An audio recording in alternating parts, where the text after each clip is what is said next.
Bien, seguimos entonces con el desarrollo del título séptimo, Seguridad Pública, y nos mantenemos en el artículo 186. Vamos a ver las agravantes. Estas figuras de incendio, explosión e inundación se, se agravan primero en el inciso tercero, cuando hubiera peligro para, digamos, dos órdenes de bienes que por su importancia, ya sea por importancia cultural, uno de ellos, o bien por la mayor peligrosidad, otro conjunto, eh, pudiera verse afectado. Tenemos que entender que la enunciación que hace nuestro código es ejemplificativa, no es de ningún modo taxativa, pero habla de, por ejemplo, por el valor cultural, archivos, bibliotecas, ¿bien? Museos, y por el peligro que lleva el fuego en esos lugares, refiere a arsenales, astilleros, etc. Nombra alguno más, que ahora no recuerdo. Ahora, digo, es claramente ejemplificativo porque tampoco los ejemplos son los más felices. No sé si archivo es el ejemplo, eh, si astillero, por ejemplo, es un ejemplo claro de un eventual objeto de puesta en peligro. No digo porque un astillero no, y el fuego, la explosión, la inundación no puede ser peligroso, pero hay una cantidad terrible de otros bienes como aquellos, las destilerías de petróleo, las industrias petroquímicas y demás que son este, más, se ve más claro la clara puesta en un peligro superior a ese tipo de elemento que a otros, ¿no? Entonces nos queda como conclusión de que la enumeración es ejemplificativa y que los ejemplos no son del todo buenos. Seguimos en la misma estructura. El incendio, la explosión y la inundación tiene que haber puesto en peligro a esos bienes, no hace falta que los afecte. Y luego tenemos dos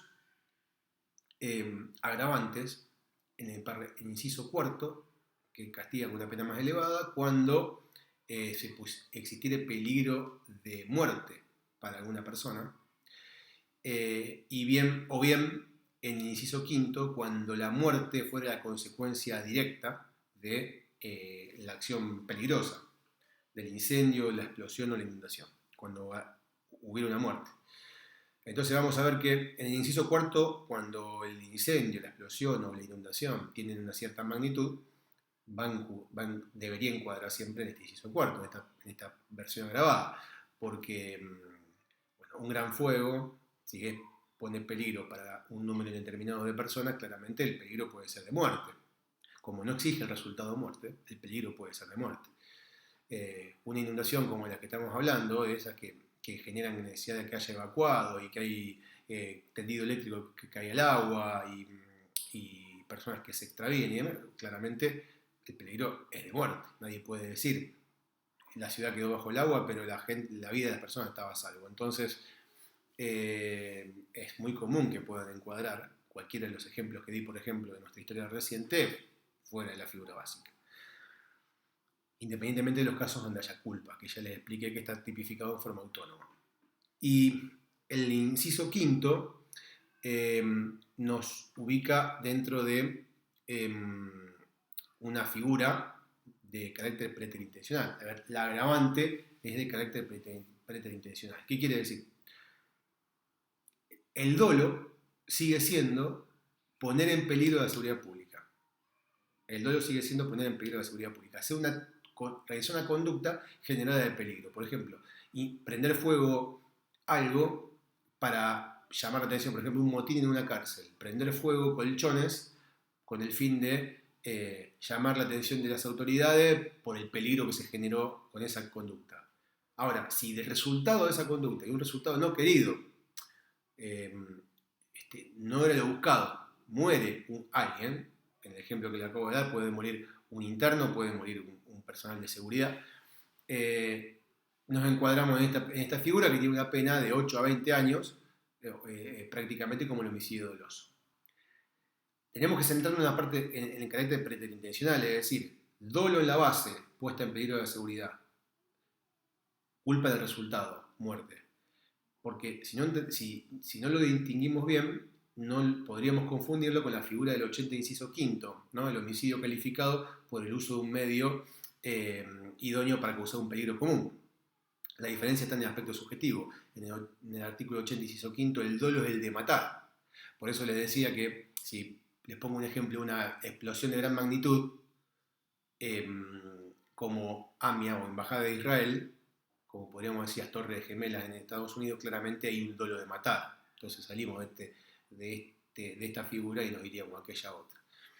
Sin perjuicio de que sirve como ejemplo de explosiones de gran magnitud, ¿no? En el caso de Embajada, que se puso un explosivo, efectivamente. ¿Bien? Se utilizó un explosivo. Entonces, el dolo de matar nos lleva al 80 inciso quinto, si se usa un medio idóneo para causar un peligro común. El dolo simplemente de incendiar, explotar o inundar con el fin de poner en peligro bienes y personas, si el resultado no ocasionado, no querido, es la muerte, nos ubica en el 80 inciso quinto. Luego nos vamos a la figura del 187, que son los estragos propiamente dichos. El artículo 187 tiene una doble estructura. Por un lado tiene una estructura compleja, quiero decir. Por un lado exige un resultado, daño, y por otro lado exige una puesta en peligro para la seguridad común. Entonces dice que por cualquier medio causare, enumera una serie de estragos, también a modo de ejemplo, ¿no? ¿Qué es un estrago? Es un daño de gran magnitud. Y a modo de ejemplo cita embarramiento de una nave, derrumbe de un edificio, explosión de una mina, inundación, etc.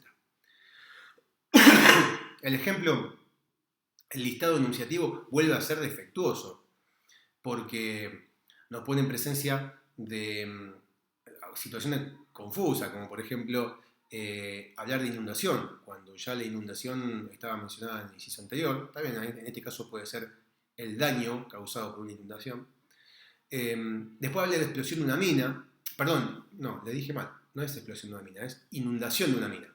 Entonces, habla de inundación, cuando ya habíamos hablado de inundación, y habla de una mina. Entonces, van a ver que hay códigos cuya adición los tienen separados con una coma. Entonces dice inundación, coma, de una mina, y ahí tendríamos que interpretar la explosión de una mina, la mina como explosivo, ¿no? Y otros que lo ponen sin coma, inundación de una mina. La verdad que yo no me tomé la molestia de ver los debates parlamentarios como para saber qué es lo que quisieron poner. Me guío por los códigos que tenemos todos a disposición, y hay algunos códigos que lo tienen con coma, otros sin coma. De todas formas, podríamos hablar de una mina como un yacimiento mineral, podríamos hablar de una mina como un explosivo, y en tal caso, como de una manera o de otra, está mal redactado y no son buenos los ejemplos, porque inundar una mina como yacimiento no me parece el mejor ejemplo que podemos poner de daños, ¿no? Ni tampoco inundar una mina es como explosivo, no tiene lógica. Inundación ya lo vimos en el artículo anterior, y si hablaría de una mina tendría que haber puesto a través de la explosión de una mina, la mina como explosivo que detona con el contacto. Por eso muchas veces están enterrados y cuando alguien pisa explota, o cuando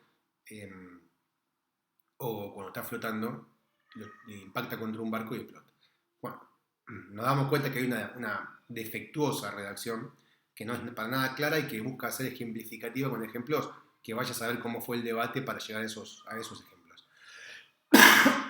Lo que está claro es que tiene que tener, vamos a poner un ejemplo de los que nombra que se viene evidente: derrumbe de un edificio.